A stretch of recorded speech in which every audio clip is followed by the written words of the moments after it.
Assalamualaikum warahmatullahi wabarakatuh. Bismillahirrahmanirrahim. Alhamdulillahirabbil alamin. Wa bihi nasta'inu ala umuri dunya waddin. Wassalatu wassalamu ala asyrafil anbiya'i wal mursalin.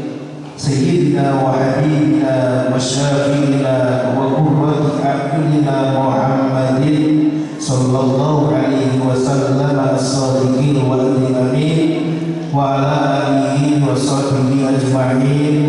Rabbi shrah li sadri wa yassir li amri wahlul 'uqdatam min lisani yafqahu qawli. Amin ya rabbal alamin. Hadratul ulama yang dimuliakan Allah Subhanahu wa taala, segenap dewan asatidz Pondok Pesantren Al-Risalah yang kami muliakan, para wali santri, para sahabat-sahabat santri Pondok Pesantren Al-Risalah, dan semua yang hadir pada pagi yang penuh berkah ini di rumah Allah ini, dalam majelis ilmu, dalam majelis silaturahmi, dengan niat i'tikaf, dengan niat menjaga ilmunya Allah Subhanahu wa taala.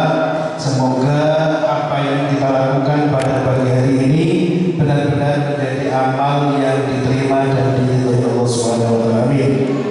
Amin. Bapak Ibu sekalian yang dimuliakan Allah Subhanahu wa taala, ngaji ini sebenarnya adalah acara yang luar biasa sekali. Kenapa? Karena ini menjadi wasilah kita, menjadi perantara kita untuk bisa nyambung rasa, nyambung hati, nyambung rasa antara kita yang di sini, yang diamanahi putra-putri Bapak Ibu sekalian, dengan para santri dan juga para wali santri sekalian. Media yang merasa itu adalah majelis ini. Jadi ini adalah majelis yang kita semua butuh dengan ini. Dan alhamdulillah saya ucapkan apresiasi yang luar biasa sekali, penghargaan setinggi-tingginya selama setahun dan sampai awal tahun ini. Ada satu wali santri yang sangat luar biasa sekali, yang senantiasa ihtimam, senantiasa memberikan perhatian luar biasa, hadir di ngajari, dan hadirnya adalah paling awal. Ini merupakan sesuatu yang luar biasa sekali. Beliau adalah wali santri dari Ananda Fatir dan Ananda Fatah.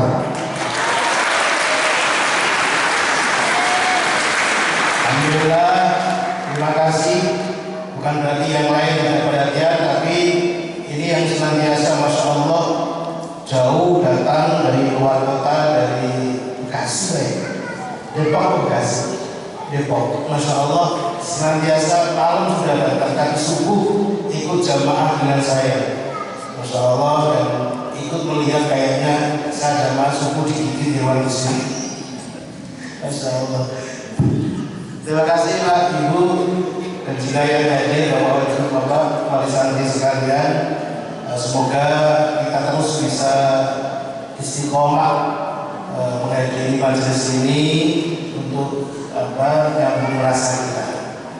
Bapak Ibu sekalian yang dimuliakan Allah Subhanahu wa taala, kajian rutin kita, tema besarnya yang lalu adalah at-ta'allum min Rasulullah Muhammad sallallahu alaihi wasallam, atau bahasa kita berguru pada Rasulullah Muhammad SAW, yang sempat terhenti beberapa kajiannya karena beberapa event yang ada munasabah, ada korelasinya dengan bulan-bulan yang sedang kita kaji. Insyaallah mulai bulan depan kita akan lanjutkan lagi tema besar kita berguru pada Rasulullah, yang kalau tidak salah terakhir kita mengkaji tentang beberapa sifat Rasulullah Muhammad SAW sebagai seorang suami idaman. Masih ingat Bu?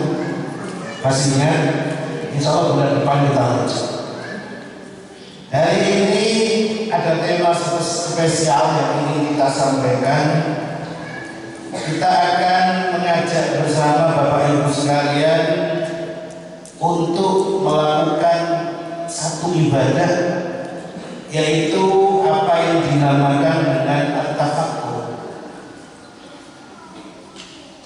At-tafakkur ini menjadi ibadah yang luar biasa sekali.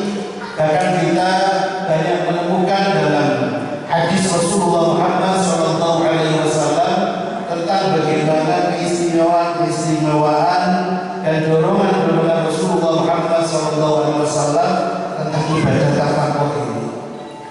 Juga dalam Al-Quran kita menemukan bagaimana Allah Subhanahu wa Ta'ala banyak mengakhiri ayat dalam Al-Quran dengan perintah untuk bagaimana kita bertafakkur ini. Dan ternyata ketika kita mau mentafakuri tentang kehidupan kita, ada satu hakikat yang senantiasa tanpa sadar kita melupakannya. Saya ulangi lagi. Hunakal haqiqah al-mansiyatu fi hayatina. Ada satu kenyataan realitas yang banyak kita melupakannya, yaitu apa? Satu pertanyaan yang kalau kita tanyakan ke masing-masing dari diri kita, kita akan baru sadar betapa pentingnya kita menjawab pertanyaan tersebut dan menyiapkannya. Apa pertanyaannya? Man sakurafiquna ba'da hayatina. Siapa, apa yang akan menemani kita, membersamai kita setelah kita nanti meninggalkan kehidupan dunia ini? Siapa, apa yang akan setia membersamai kita di saat kita kembali kepada Allah Subhanahu wa Ta'ala? Dan ini sebuah hakikat yang siapapun dari kita pasti akan mengalaminya suatu saat nanti. Salam Muhammad. Salam Muhammad. Abah, ngajinya seru. Ngajinya seru. Ya sekali-kali ngajinya seru. Bukan ini bukan ngaji seru, ini ngaji yang membahagiakan. Kenapa? Karena ketika seorang mukmin sejati, salah satu sifat yang ada dalam diri mereka adalah sebagaimana yang disinggung oleh Nabi Muhammad SAW di saat Nabi menyinggung hadis tentang siapa orang-orang yang suka dengan Allah Subhanahu wa Ta'ala, yang senang ketemu Allah, maka Allah sudah akan senang ketemu dengan dirinya. Man labbal ahabba lagi Allah ahabba Allah liqa'ah. Man ahabba liqa'ah Allah ahabba Allah liqa'ah. Dan siapa yang senang ketemu Allah, maka Allah akan senang dengannya. Kita semua mengandung cinta Allah. Kita ini adalah orang-orang yang senang dengan Allah, maka sudah menjadi seharusnya kita juga senang dengan proses menuju ketemu Allah, yaitu apa yang dinamakan dengan kematian. Salam Muhammad. Senang kan? Senang ketemu Allah. Senang ketemu Allah. Awas, kan santri. Senang ketemu Allah. Senang ketemu Allah berarti senang menjalani salah satu proses yang tidak bisa tidak, yaitu apa? Makan mati. Apa? Mati.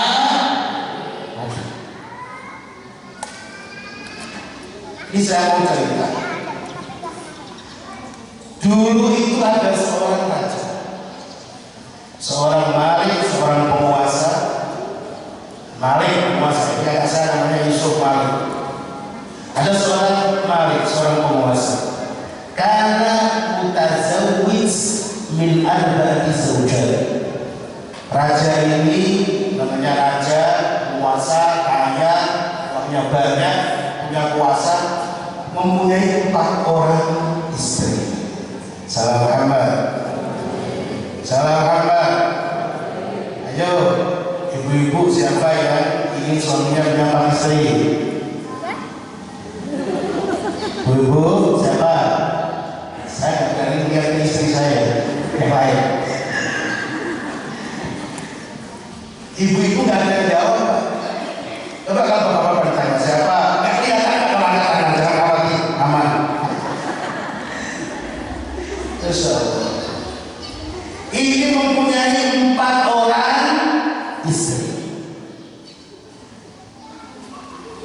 Istri yang keempat, karena yuhibbus Rabi'ah hubban jununiyah. Istri yang keempat ini merupakan istri yang sangat dicintainya, bahkan cintanya itu cinta gila.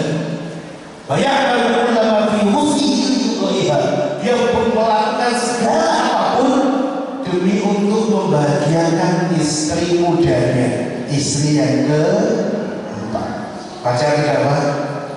Pacar tidak? Ada matanya pada minta perlindungan. Saya tidak ingin apa-apa. Saya menceritakan seorang raja, istrinya 4. Istri yang keempat ini istrinya Masya Allah paling muda, dan dia mencintainya dengan cinta gila.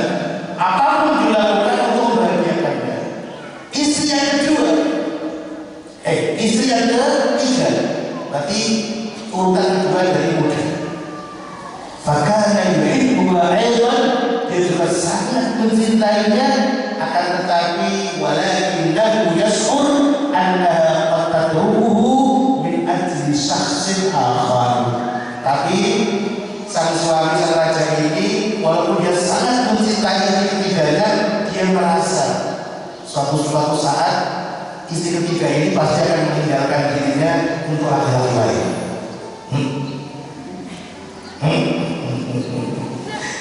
Terus istri yang kedua, karena dia menjauh ilaiha bisyada'id wa kanat daiman tastanu ilaihi wa tatawajjah inda dhiq. Istri yang kedua ini adalah istri yang dia senantiasa kalau ada apa-apa suami ini mengadu kepada dia, curhatnya ke dia, dan senantiasa didengarkan dengan baik. Istri kedua ini lebih perhatian dari istri yang ketiga, mau mendengarkan keluh kesah dari suaminya. Yang masalah adalah inna lillahi wa inna ilaihi raji'un. Wa amma zawjatul ula, istri yang pertama, fakana yubinuha, gak diurus sama suaminya. Seorang lagi, istri yang pertama, istri tua, tua ya, belum tentu juga ya. Ini gak diurus sama suaminya, gak diurus sama sekali. Akan tetapi istri yang pertama ini sangat mencintai suaminya. Tuhibbuhu katsiran wa kana laha dawrun kabir fil khidmati ala mar'atihi. Istri yang pertama yang tidak diurus suaminya ini justru merupakan seorang istri yang sangat mencintai suaminya, dan dia adalah istri yang benar-benar menjaga, mengurusi apa-apa yang dimiliki oleh suaminya. Salam Muhammad. Salam Muhammad. Kira-kira yang hebat istri yang berapa, Bu? Istri yang berapa, Bu? Istri yang berapa yang kenceng? Ibu pilih jadi yang pertama atau kedua? Kedua atau ketiga?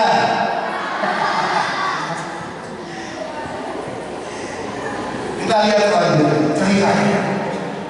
Wajib adalah sebagai cerita. Akhirnya sang raja ini bertambah usia, dan dia merasa sudah dekat dengan kematiannya. Kemudian dia berpikir, aku mempunyai 4 orang istri, dan saya tidak ingin kata suaminya masuk ke kuburan nanti saya masuk ke kubur sendirian. Saya ingin ada salah satu dari istri saya yang menemani saya ke kubur. Salam Muhammad. Salam Muhammad. Ya, yang milih jadi istri pertama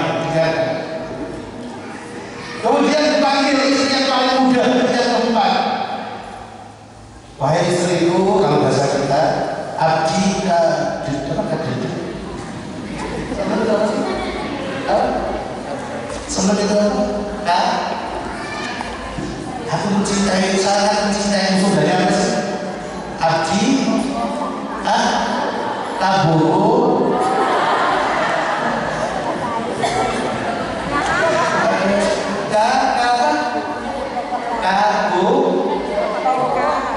Tabogo. Saya sangat mencintai dengan cinta yang luar biasa. Aku tidak ingin pergi ke kuburanku sendirian. Semua yang diinginkan ketika hidup aku turuti. Sekarang aku satu punya permintaan. Mau nggak kamu, wahai istriku yang keempat yang sangat aku cintai, menemaniku nanti ketika aku mati, kamu ikut tidak aku di kuburan? Pokoknya istri keempat langsung bilang mustahil, impossible, gak mungkin, gak mungkin lah. Dan langsung tanpa kata apa lagi pergi meninggalkan sang raja yang sedang mendekati kematiannya. Masya Allah. Kemudian dipanggillah istri yang ketiga, istri yang Masya Allah yang juga sangat dicintainya, juga dia akan merasa akan meninggalkannya suatu saat nanti. Dipanggil, wahai istriku yang tercinta, sepanjang hidup semua yang kamu butuhkan aku penuhi. Sekarang aku mau meninggal dunia, mau tidak kamu menemaniku ke kubur, mati bersamaku satu kuburan? Jawabannya apa? Bitabri la, tentu tidak oleh suamiku. Sekali lagi apa? Tidak. Al-hayat jamilah, hidup indah. Wa indah mautika sa'adna wa atazawwaj min ghairika. Dengarkan suamiku, hei raja, hidup ini indah, ketika kau mati saja, aku akan mencari suami baru. Akan mencari suami. Istri yang ketiga sama, mau gak kau menemani ke kubur? Kamu senantiasa menjadi teman terusahku, senantiasa mau menjadi teman aku juga dengan segala permasalahanku. Istri yang ketiga masih mendipak, samini, maafkan aku suamiku, la astatimu talbiyata tolabika. Aku gak bisa memenuhi permintaanmu, walakin akan tetapi tenang suamiku, aksaru ma'astatimu fi'luhu huwa an usiluka ila qabri. Tapi jangan khawatir suamiku, aku akan mengantarkanmu sampai ke liang kubur. Tapi kalau masuk, mohon maaf. Wa'idan bisa menjadikan kembali cekun. Tiba-tiba dari jauh terdengar suara dengan berteriak lantang, ada urafiuka fi qabri, ada sa'akunu ma'al aina matadha. Wahai suamiku, jangan khawatir, aku akan menemani masuk ke dalam kubur. Aku akan senantiasa membersamai dirimu kemanapun engkau pergi. Kemudian sang suami ini menengok, ternyata yang bernakawan tersebut tidak lain adalah istrinya yang pertama. Wahya fi haladin azilatin yu'ifatin maridatin bisahbati imbali zawjiala. Dan nampak sekali datang dalam kondisi yang sangat kurus, lemah dan sakit-sakitan. Salam Muhammad. Kebayang ketika melihat istrinya dalam kondisi seperti itu, suaminya kemudian merasa menyesal sekali. Kenapa dulu ketika hidup dia mengabaikan, tidak mengurus istri pertama. Dia mengatakan, andaikan saya hidup lebih lama lagi, wahai istriku, aku akan mencurahkan seluruh waktuku, perhatianku untuk aku berikan kepadamu. Aku tidak akan mensia-siakan. Salam Muhammad. Salam Muhammad. Cerita ini adalah sebuah ibarat, sebuah teladan, sebuah nasihat untuk kita semua. Kenapa? Karena hakikatnya masing-masing dari kita